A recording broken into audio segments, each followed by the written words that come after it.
Okay, this is actually the second video in the playlist that deals directly with running a neutralization reaction in the laboratory as what we call a volumetric analysis. And what I want to do in this video is get down to brass tacks here and actually show you how this works, and we'll run a calculation so you can see basically how the whole thing comes together. So to put down the foundation again, we're going to be reacting a zero point 0.2 molar solution of hydrochloric acid with an unknown molarity.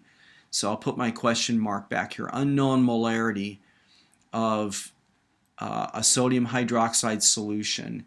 We're going to have the 0.2 molar solution of HCl is in the burette. All right, and there will be 50 mils of this total.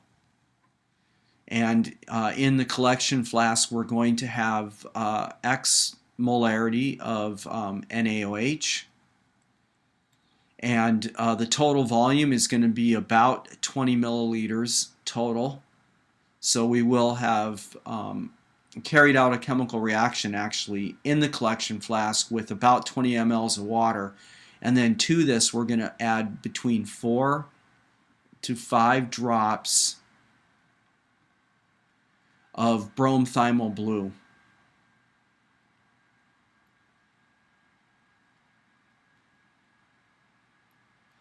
Okay, and the idea here is that we will open up the burette with the stopcock, which is a valve, and we will begin to incrementally add the hydrochloric acid solution to the collection flask where the sodium hydroxide is residing. The stoichiometric reaction, the reaction goes to 100%, occurs in the collection flask, and when we get to the green endpoint,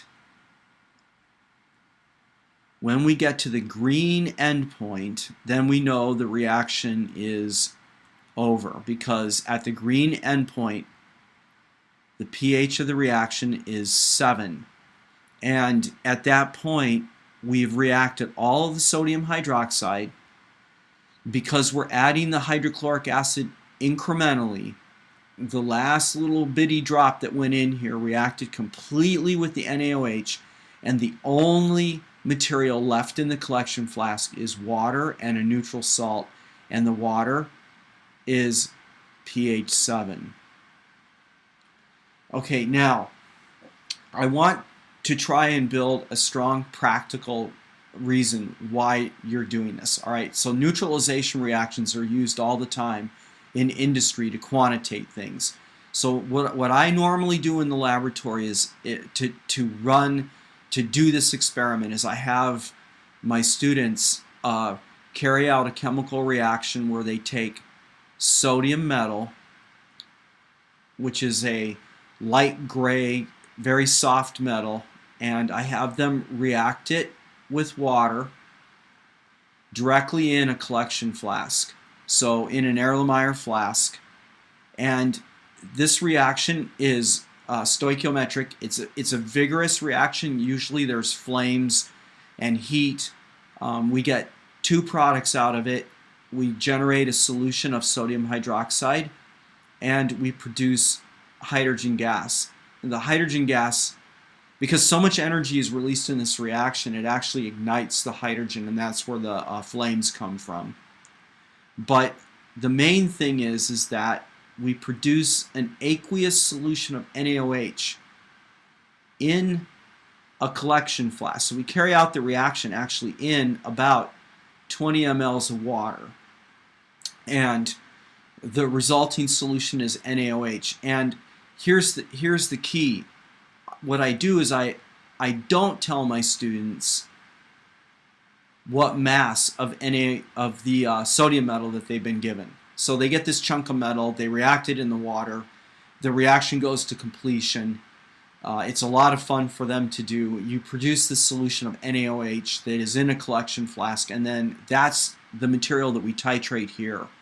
So let's see how this works. We fill the burette to the 0 mark, which is going to be up here at the top, with the 0.2 molar hydrochloric acid.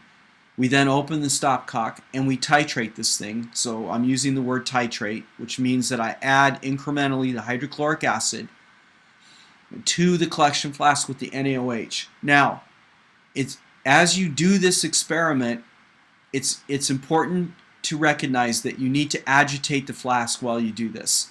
And what I normally do is, or what I try to train my students to do, is to watch the splash of the hydrochloric acid solution into the NaOH solution, because the bromothiamyl blue, as it splashes into the dark blue solution of the NaOH, because remember, we added 4 to 5 drops of this color indicator into a solution that already had NaOH in it, which is the blue solution, because bromothiamyl blue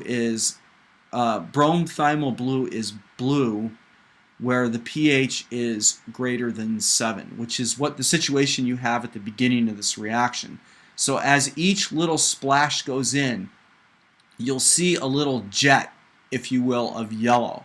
And as you do this titration, when that jetting of yellow turns into more of a swirl, at that point you should shut the stopcock down and literally begin washing in fractions of drops. And in that way, you literally can walk right to this green endpoint, which is where we need to be. We need to be at the green endpoint, which is the end of this reaction. Now, let's say that what it takes to do that, to reach the green endpoint, let's say that it takes 16.7 milliliters of the 0.2 molar hydrochloric acid solution. So now what we need to do, remember the aim is we're going to come back here and we're going to say how many grams of this sodium metal were actually reacted to produce the sodium hydroxide solution. So the first thing we need to do is figure out how many moles of NaOH were actually in the collection flask. So to do that, we first need to change our milliliters into liters. So we're going to do that by multiplying the milliliters that we have times 1 liter over 1,000 mils, since there are 1,000 milliliters in 1 liter, and that will convert our volume into 0.0167 liters. And then now we can multiply directly times the molarity of the hydrochloric acid solution.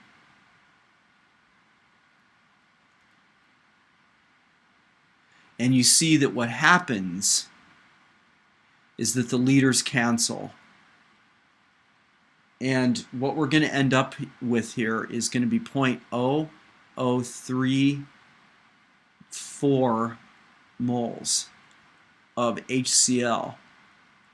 Now, the beauty of a strong acid, strong base titration, where one of the strong acids is like either HCl or HBr or HI or HClO4, is that, and the strong base is either NaOH or KOH, is that the coefficients here are 1:1. And the beauty of this is that what this means is that the moles of HCl reacted equal directly the moles of NaOH that are in the collection flask. There is a 1:1 mole ratio. So the beauty of this is that, there's no complicated coefficient ratios that you have to pay attention to.